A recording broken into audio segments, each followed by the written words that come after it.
नमस्कार विद्यार्थी मित्रांनो, क्रिएटिव्ह मॅथ्स मराठी या आपल्या लाडक्या युट्यूब चॅनलमध्ये पुन्हा एकदा तुमच्या सगळ्यांचं सहर्ष स्वागत आहे. इयत्ता 7वी वर चर्चा करतोय. 7वी गणिताचं 12वं प्रकरण ज्याचं नाव आहे परिमिती व क्षेत्रफळ. या प्रकरणातला सराव संच 44 मित्रांनो बघतोय. या अगोदरच्या व्हिडिओमध्ये आपण 10, 11, 12 अशी 9, 10, 11, 12 अगोदरची प्रकरणं बघितलेले आहेत. 9, 10, 11. आज आपण 12वं प्रकरण सुरू करतोय ज्यातला 44वा सराव संच. अगोदरचे सराव संच तुम्ही नसतील बघितले तर या व्हिडिओच्या खाली डिस्क्रिप्शन मध्ये मी लिंक दिले, त्या लिंकवर क्लिक करून या अगोदरचे सगळे सराव संच तुम्ही बघू शकताय. तर जाऊयात पटकन पुढे जाण्याच्या अगोदर परिमिती म्हणजे काय आपण ते समजून घेऊया. समजा माझ्याकडे हा एक चौरस आहे, चौरस ABCD. हा एक काय बाबा चौरस आहे, चौरस. तर मी दोन्ही गोष्टी या ठिकाणी सांगतो तुम्हाला. चौरस ABCD. चौरस म्हणजे काय बाबा, ज्याचे सगळे कोण काटकोन असतात आणि सगळ्या बाजू एकरूप असतात, सगळ्या बाजू एकरूप असतात. आता एक बाजू जर का A असेल तर बाकी सगळ्या बाजू काय झाल्या A. ओके. आता चौरसाची परिमिती म्हणजे काय? चौरसाची परिमिती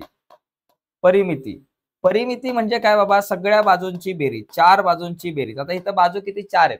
4 बाजूंची बेरीज. आता इथं चारही बाजू सारख्या आहेत म्हणून चौरसाची परिमिती म्हणजे 4 गुणिले बाजू. हे सूत्र लक्षात घ्यायचं. चौरसाची परिमिती काय? 4 गुणिले बाजू, किंवा इथं तुम्ही म्हणाल 4A. परिमिती म्हणजे सगळ्या बाजूंची बेरीज आणि सगळ्या बाजू सारख्या असतात म्हणून 4 गुणिले A. आता इथं समजा मी ABCD हा जर आयत पकडला, आयताचा जर विचार केला तर आयताच्या समोरासमोरील बाजू एकरूप असतात. ही जर X असेल तर ही पण X, ही Y असेल तर ही पण Y. आता एक लांबी आहे आणि रुंदी आहे. मग आयताच्या परिमितीचं सूत्र काय बाबा? आयताची परिमिती बघा बरं का, आयताची परिमिती बरोबर 2 कंसात लांबी अधिक रुंदी, असं हे सूत्र आहे. लांबी अधिक रुंदी, किंवा तुम्ही असंही सूत्र म्हणू शकताय की 2 लांबी अधिक 2 रुंदी, असं सुद्धा तुम्हाला या ठिकाणी म्हणता येऊ शकतं. तर हे परिमितीची सूत्र आहे. चौरसाची परिमिती 4 गुणिले बाजू आणि आयताची परिमिती म्हणजे 2 कंसात लांबी अधिक रुंदी किंवा 2 लांबी अधिक 2 रुंदी. तर इथं आपल्याला अशा प्रकारे ही 2 सूत्र माहिती पाहिजे, कारण या 2 सूत्रांवर आधारितच पुढचा हा सगळा सराव संच आहे. तर यातलं पहिलं गणित आपल्या समोर आहे. एका आयताची लांबी व रुंदी दुप्पट केली तर त्या आयताची परिमिती मूळ आयताच्या परिमितीच्या किती पट होईल?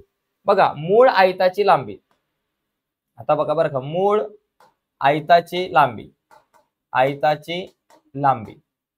आपल्याला दिली लांबी. मूळ आयताची लांबी काय म्हणू बाबा? L. त्याच्यानंतर मूळ आयताची रुंदी,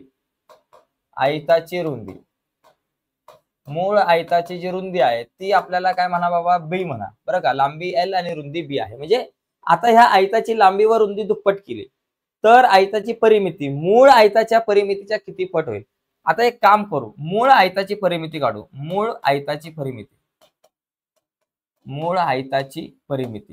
बरोबर, परिमिती. मूळ आयताची परिमिती बरोबर. मूळ आयताची परिमिती काय बाबा? 2 कंसात लांबी अधिक रुंदी, हे आपलं सूत्र असतं बरोबर. आता 2 कंसात लांबी L आहे आणि अधिक रुंदी काय B, ही झाली मूळ आयताची परिमिती, ही झाली. आता आपल्याला आपण काय केलंय की आयताची लांबी व रुंदी दुप्पट केली बरोबर. आता आपण काय करू, नवीन जो आयत आहे, नवीन आयताची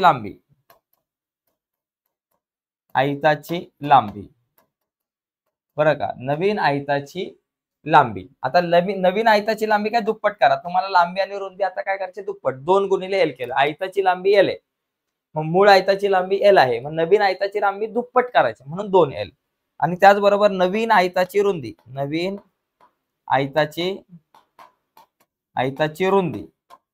तशी आयताची रुंदी B आहे. नवीन आयताची रुंदी दुप्पट करा, 2 गुणिले B होईल. मग आता नवीन आयताची परिमिती, इथं आपण काय करू, नवीन आयताची परिमिती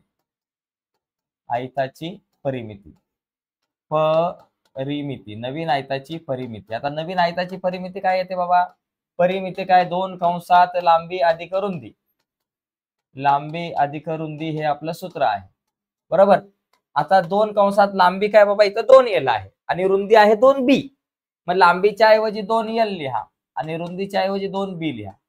आता इथं काय होईल, हे 2 जे आहेत ते कॉमन काढू. या दोघांमधून 2 जे आहेत ना ते कॉमन निघतील या दोघांमधून बघा. मग आता इथं 2 लिहू आणि गुणिले, इथं 2 कॉमन काढले कारण दोघांमध्ये आहेत.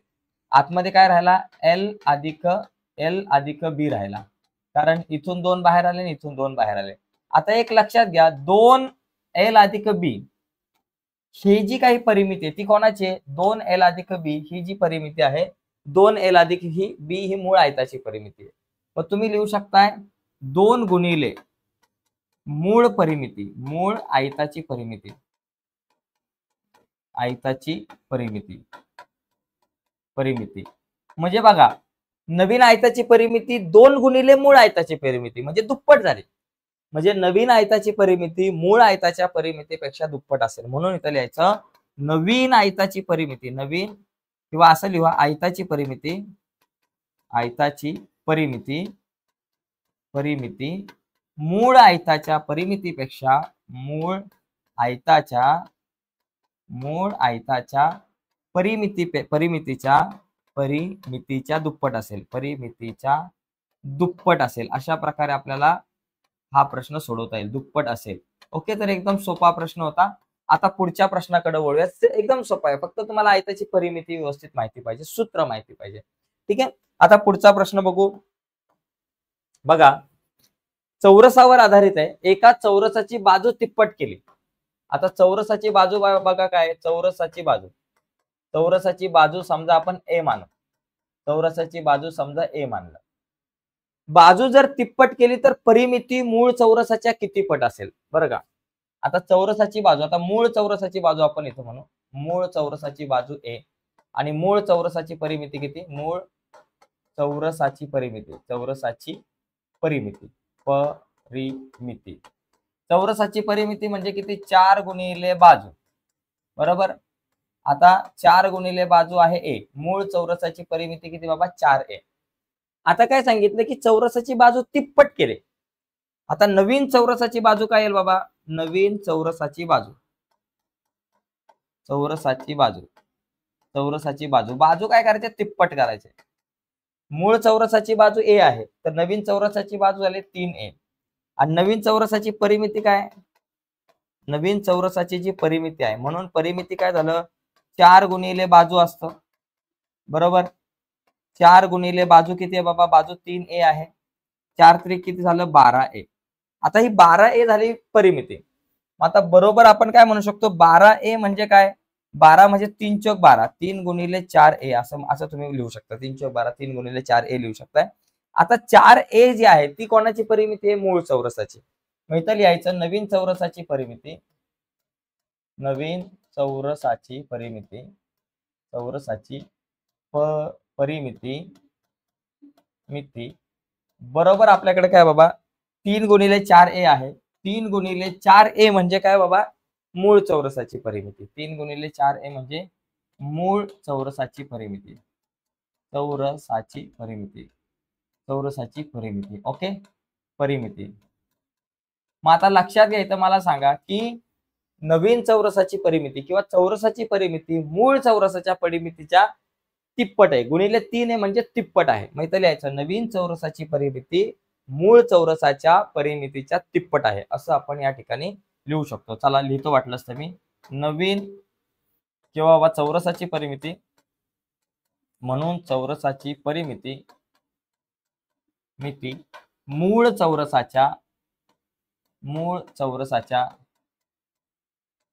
परिमितीच्या तिप्पट असेल, परिमितीच्या तिप्पट असेल, परिमितीच्या तिप्पट असेल, तिप्पट असेल. Okay, okay. चला, अशा प्रकारे हा प्रश्न आपण सोडवू शकतो. आता दुसरा बघा, तिसरा प्रश्न आपण बघूयात. तिसऱ्या प्रश्नामध्ये आपल्याला बघा, ही जी आकृती दिसते या आकृतीची परिमिती. आता या आकृतीची लांबी दिली आणि ह्या मैदानाची लांबी दिली तर परिमिती काढायची. आता समजा आपण इथं ए दिलं, बी नाव देऊ, सी नाव देऊ, डी नाव देऊ, इथं ई नाव देऊ आणि एफ नाव देऊया. आता याची परिमिती म्हणजे काय बाबा? याची परिमिती म्हणजे एफ अधिक एफ ई अधिक ईडी अधिक डीसी अधिक बीसी अधिक एबी. आता मला बीसी माहितीये का? बीसी माहिती नाहीये, तर आपण बीसी काढून घेऊ. बीसी म्हणजे बघा एफ अधिक ईडी असणार आहे, एफ अधिक ईडी, एफ अधिक ईडी असणार आहे, बरोबर. एफ किती बाबा? 10 आणि ईडी किती? 5, बरोबर ना. हे 10 आणि हे 5 मिळून तुमच्याकडे बीसी होईल. 10 अधिक 5 म्हणजे बीसी बरोबर किती झालं बाबा? आपल्याकडे 15 मीटर. बीसी बरोबर आपल्याला 15 मीटर मिळालं. त्याच्यानंतर मला सांगा एबी किती असेल, एबी पण काढावं लागणार आहे. हे तुमच्याकडे 15 मीटर आहे. एबी काय असणार आहे, एबी एबीचा जर विचार केला तर एबी म्हणजे ईएफ अधिक सीडी, बरं का, ईएफ अधिक सीडी म्हणजे याचं, किंवा ईएफ म्हणजे एफ ई अधिक सीडी. एफ ई किती, 15 अधिक ही 15, 15 अधिक 15, 15 अधिक 15 किती झालं बाबा, 30 मीटर. 30 मीटर एबी बरोबर आपल्याला मिळालं 30 मीटर. आता आपल्याला काय करायचे, परिमिती काढायचे, मैदानाची परिमिती.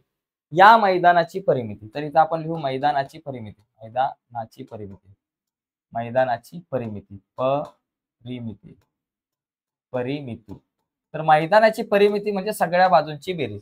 बघा, एफ अधिक एफ ई अधिक ईडी, बघा एफ अधिक एफ ई अधिक ईडी, बरं, F F E ED, DC अधिक बीसी अधिक डीसी अधिक बीसी अधिक ही आपल्याकडे एबी. ओके, आता या सगळ्यांची बेरीज करा. बघा, एफ एफ ई झालं, त्याच्यानंतर ईडी झालं, सीडी झालं, बीसी झालं, एबी झालं, म्हणजे 10 15 5 15. इथे लिहायचं 10 अधिक 15 अधिक 5 अधिक 15, 10 अधिक 15 अधिक 5 अधिक 15, 15 अधिक ही एबी किती आली होती, 30 मीटर. ओके, 15 अधिक 30, ही 15 अधिक 30, 15 अधिक 30. बघा, एफ 10, ईएफ 15, त्याच्यानंतर ईडी 5, डीसी 15, बीसी 15 आणि एबी 10. आता काय झालं बाबा, मग चला हे 10 इथंच ठेवू. आपण काय करू, हे 10 आणि हे 30 यांची बेरीज करू. 10 आणि 30 40, 15 आणि 5 दोघांची बेरीज झाली 20, आणि 15 आणि 15 झाले 30, 40 आणि 20 किती झाले 60, 60 अधिक हे 30, 60 अधिक 30 किती झाले बाबा, 90 मीटर. म्हणजे या मैदानाची परिमिती 90 मीटर आहे, असं आपण या ठिकाणी सांगू शकतो. तर मित्रांनो, अशा प्रकारे आपल्याला हा प्रश्न सोडवता येईल. आता यानंतर एक शेवटचा प्रश्न या सराव संचामधला आहे, तो आपण बघूयात. बघा, शेवटच्या प्रश्नात आपल्याला दिलेला आहे 1 मीटर लांबीचा चौरसाकृती कापडाचा तुकडा, 1 मीटर लांबीचा चौरसाकृती कापडाचा तुकडा घेऊन आकृतीत दाखवल्याप्रमाणे 4 समान आकारांचे रुमाल केले. बरोबर, सर्व रुमालांना बाजूने लेस लावायचे, सगळ्यांना लेस लावायचे. तर लेसची लांबी किती, आता इथं बघा, अशा प्रकारे एवढी, एका रुमालाला एवढी लेस लागेल छोट्या. बरोबर, आपल्याकडे किती आहे, एवढा मोठा रुमाल होता हा. बरोबर, आता 1 मीटर लांबीच्या रुमालाची, बरं का, मोठ्या रुमालाची, आता इथं आपण बघू शकतो, मोठ्या रुमालाची बाजू, मोठ्या रुमालाची बाजू, रुमालाची बाजू, रुमालाची जी बाजू आहे, मोठ्या रुमालाची बाजू आपल्याला किती दिले, मोठ्या रुमालाची बाजू आपल्याला दिलेले 1 मीटर. बरोबर, 1 मीटर दिले.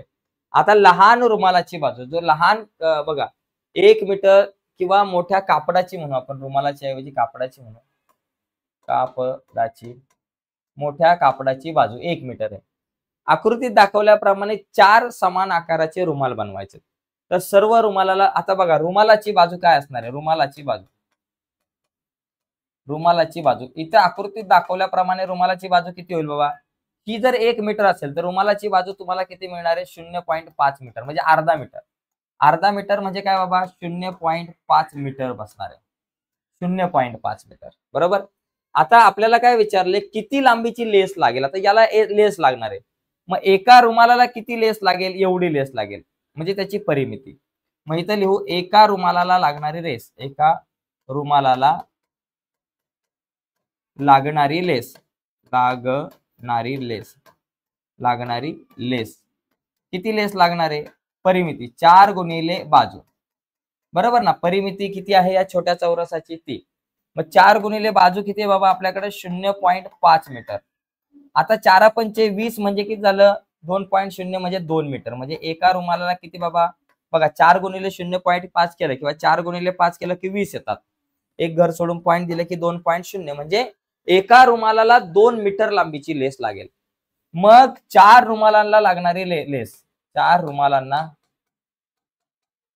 लागणाऱ्या लेसची लांबी, लेसची लांबी, 4 रुमालांना लागणाऱ्या लेसची लांबी. बरोबर, मग 4 गुणिले एका रुमालाला किती लागते, 2 मीटर. 4 गुणिले 2 मीटर, 4 दोन्ही किती झालं बाबा, 8 मीटर. म्हणजे या ठिकाणी आपण म्हणू शकतो की 4 रुमालांना किती, 8 मीटर इतकी लेस लागेल. तर अशा प्रकारे मित्रांनो हा प्रश्न आपण सोडू शकतो. हा शेवटचा प्रश्न होता. मी बाजूला होतो, याचा स्क्रीनशॉट वगैरे तुम्हाला घ्यायचा असेल तर तुम्ही घेऊ शकता. ठीक आहे. तर मित्रांनो आजच्या या चर्चेमध्ये इथेच थांबूयात. नक्कीच तुम्हाला व्हिडिओ आवडले असेल तर व्हिडिओला लाईक करा. नवीन असाल तुम्ही आपल्या युट्यूब चॅनलवर आणि अजूनपर्यंत तुम्ही आपला चॅनल सबस्क्राईब नसेल केला तर आत्ताच आपला चॅनल सबस्क्राईब करा आणि त्या बाजूला असलेलं बेलचं बटन सुद्धा दाबा, जेणेकरून मी अपलोड केलेल्या प्रत्येक नवीन व्हिडिओची नोटिफिकेशन सगळ्यात अगोदर तुमच्यापर्यंत पोहोचेल. बाय मित्रांनो, धन्यवाद सर्वांना.